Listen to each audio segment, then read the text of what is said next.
अस्सलाम वालेकुम, मैं हूं आपका दोस्त ज़िशान उमर। आज की जो हमारी थ्योरी है मैनेजमेंट की, वो है क्लासिकल मैनेजमेंट थ्योरी।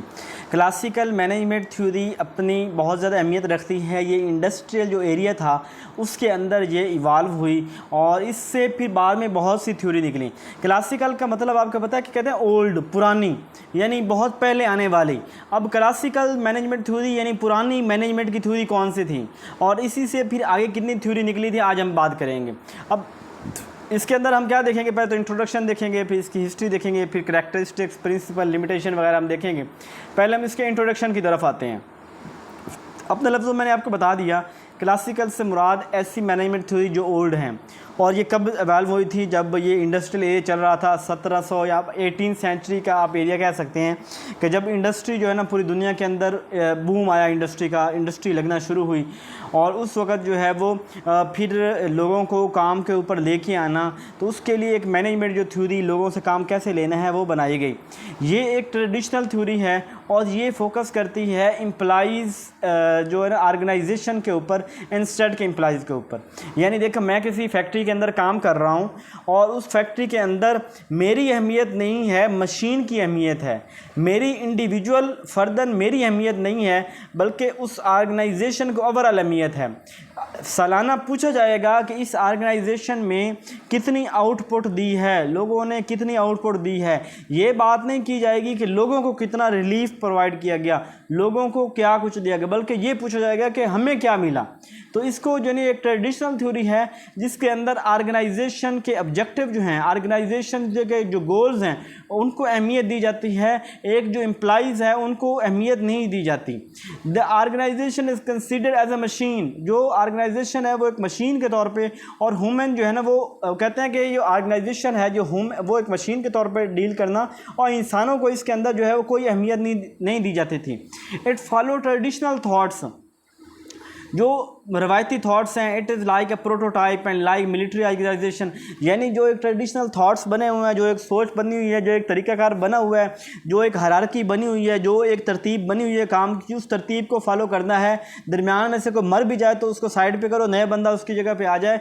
यानी ऑर्गेनाइजेशन को एज ए मशीन चलाना और इंसानों की उसके अंदर कोई अहमियत ना होना, इसे हम क्लासिकल मैनेजमेंट थ्योरी कहते हैं। ठीक है, और ये एक ओल्डर सब, इसकी दो चीज़ें इसके अंदर होती हैं, एक होती है एम्पिरिकल और दूसरी होती है फंक्शन एंड मैनेजमेंट अप्रोच। ठीक है, अच्छा, इसके अंदर जो है ना आपने याद रखना है कि क्लासिकल राइटर कौन से थे। टेलर ने जो दी थी, फायल ने थ्योरी दी थी, वेबर ने, गुलेक एंड उर्वेक ने दी, मोनी एंड रेली ने एंड अदर, ये सारे लोग जो हैं जिन्होंने क्या किस चीज़ के planning, technical requirement, formal structure, logic, behaviour, यानी ये चीज़ें तो उनको फोकस थी कि जी टेक्निकल रिक्वायरमेंट क्या है, फार्मल स्ट्रक्चर क्या होगा, लॉजिकल बिहेवियर क्या होगा। लेकिन एक इंडिविजुअल फर्दन इंसान जो है उसकी कोई अहमियत नहीं थी। इसीलिए जो ह्यूमन रिलेशन थ्योरी है वो इसके एंटी आई थी, इसके अपोजिट आई थी।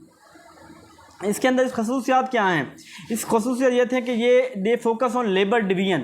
यानी एक फैक्ट्री है उसके अंदर लेबर डिवीजन के फ़लाँ बंदा फ़लाँ काम करेगा, फ़लाँ ये काम करेगा, फ़लाँ ये लेबर की डिवीजन करना। स्पेशलाइजेशन, हर बंदे को उसके स्पेशल जिसके अंदर उसकी एक्सपर्टीज़ है वो काम देना। हर चीज़ का स्ट्रक्चर होना कि ये जो है ना ये वर्कर है, ये सुपरवाइज़र है, ये मैनेजर है, ये जनरल मैनेजर है, ये फ़लाँ टेक्निकल मैनेजर है, ये जो HR है। तो हर बंदे को स्पेशलाइजेशन, स्ट्रक्चर, फंक्शनल प्रोसेस करना। It concentrate an amount of output than human being. ये इसका फोकस जो होता था वो होता है कि आउटपुट क्या मिल रही है, ये नहीं कि जो है ना इंसान इनका फोकस नहीं होता थे। They consider labour as homogeneous and unmodifiable. ये समझते थे कि जो इंसान है ना ये सब इंसान एक जैसे होते हैं, इनको बदला नहीं किया जा सकता, इनको बेहतर नहीं किया जा सकता, इनको चेंज नहीं किया जा सकता, इनको बस जो है ना आप इनसे काम लो बस। They consider employees stable in terms of change. ये समझते थे कि इंसानों को चेंज की कोई ज़रूरत नहीं, जो जिस काम के ऊपर लगा है बस उससे वही काम लेते जाओ। They have control environment. ये इन्वायरमेंट को कंट्रोल रखते थे कि जैसे ना मतलब रोबोट की तरह। रोबोट क्या होते हैं कि उनके ज़िम्मे कोई काम लग गया है तो वो वही काम करेगा, वो इसके अलावा वो रोबोट जो है वो कोई काम नहीं करेगा, रोबोट की कोई फीलिंग नहीं होगी, रोबोट की कोई अपनी पर्सनल ज़रूरियात नहीं होंगी, उसने कोई खाना पीना ये वाली चीज़ें उसके साथ नहीं होंगी। तो ये इंसानों को भी कुछ ऐसे ही समझते थे। They motivate employees by economic incentive, हाँ लोगों से काम लेने के लिए, भाई अगर 4 घंटे इजाफी लगा लो तो आपको और पैसे दे देंगे। लोगों को इंसेंटिव दे के उनसे काम लिया जाता था, जो काम नहीं करता तो उसको पेनल्टी दी जाती थी, उनको काम से बाहर कर दिया जाता था। यहाँ सेंट्रलाइज्ड अथॉरिटी यानी एक बड़ा बॉस होता है, उसी की सब मानी जाती है, नीचे वाले इंडिविजुअल फर्द की, नीचे वाले वर्कर्स की कोई अहमियत नहीं होती थी। सेंट्रलाइज्ड अथॉरिटी थी, ये इसकी खसूसियात हैं। इसके अलावा प्रिंसिपल इसमें क्या आता है, एक तो इसके अंदर हायरार्किकल स्ट्रक्चर होता है। हायरार्किकल स्ट्रक्चर क्या होता है कि जिसके अंदर जो है ना पहले होता है जी ये जैसे हमारे हायरार्किकल स्ट्रक्चर से आप देख लें कि अगर कॉलेज विंग में स्कूल लेवल पे आप देखते हैं तो जो सबसे पहले कौन से होते हैं जी, क्लास 4 को होते हैं, फिर क्लर्क होते हैं, फिर PST हो गया, EST हो गया, SST हो गया, deputy DO CO, secretary, section, ये सारे ये होते हैं। अब ये हायरार्की का स्ट्रक्चर वहाँ भी होता था कि ये जो है ना ये वर्कर है, ये मैनेजर है, ये जनरल मैनेजर है, ये फला मैनेजर है। स्पेशलाइजेशन होती थी, हर शख्स को जो उसकी स्किल है उसके मुताबिक उसको काम दी। इंसेंटिव, जो लोग अच्छे काम करेंगे उनको इंसेंटिव मिलेगा, बोनस मिलेगा, इजाफी तनख्वाह मिलेगी, जो लोग अच्छा काम नहीं करेगा उनको पेनल्टी मिलेगी। ये सारी चीज़ें ये आपने ये वाली जो है वो पढ़ लेनी है, मैंने आपको बता दिया है। हायरार्किकल के अंदर वो बाकायदा जो है ना वो एक स्ट्रक्चर होता है कि फ़लाँ यानी ओहदे की तरह, और स्पेशलाइजेशन में कि हर बंदा जो है वो इस काबिल होता है कि वो उसको कोई स्पेशल काम असाइन किया जाता है कि ये वाला काम आपने करना है, और इंसेंटिव में उनको इंसेंटिव प्रोवाइड किया जाता है। इसकी लिमिटेशन क्या है, ये लिमिटेशन कि ये रिवार्ड के ऊपर फोकस करते हैं। ये कहते हैं कि एम्प्लॉइज़ जो है ना बस इंसान एम्प्लॉइज़ की हमें ज़रूरत है, हमें ये बाकी चीज़ों की कोई नहीं है। उसकी डिसिप्लिन बड़ा सख्त होता है, सेंट्रलाइज एक बंदे के पास सारी अथॉरिटी होती है। ह्यूमन रिलेशन जो इंसानों के जो ताल्लुकात हैं उसको इग्नोर किया जाता है। ये चेंज को पसंद नहीं करते, ये रोबोट की तरह इंसान इस्तेमाल होते जाए, प्रोडक्ट हमें मिलती रहे, और नई टेक्नोलॉजी के लिए भी ये रेजिस्टेंस पैदा करते हैं क्योंकि ये ट्रेडिशनल हैं, क्लासिकल हैं।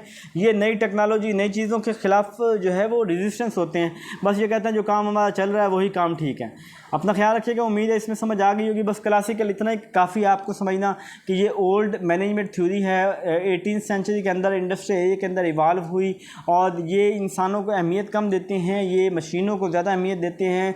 इसके अंदर जो है वो सेंट्रलाइज्ड अथॉरिटी होती है और ये चीज़ों को फोकस करते हैं। प्रॉपर एक हायरार्किकल स्ट्रक्चर होता है, प्रॉपर स्पेशलाइजेशन होती है, काम की डिवीजन होती है। ये बातें याद रख लेंगे, इतना काफ़ी रहेगा। अपना ख्याल रखिएगा, दुआ में याद रखिए। जज़ाकल्लाह जी।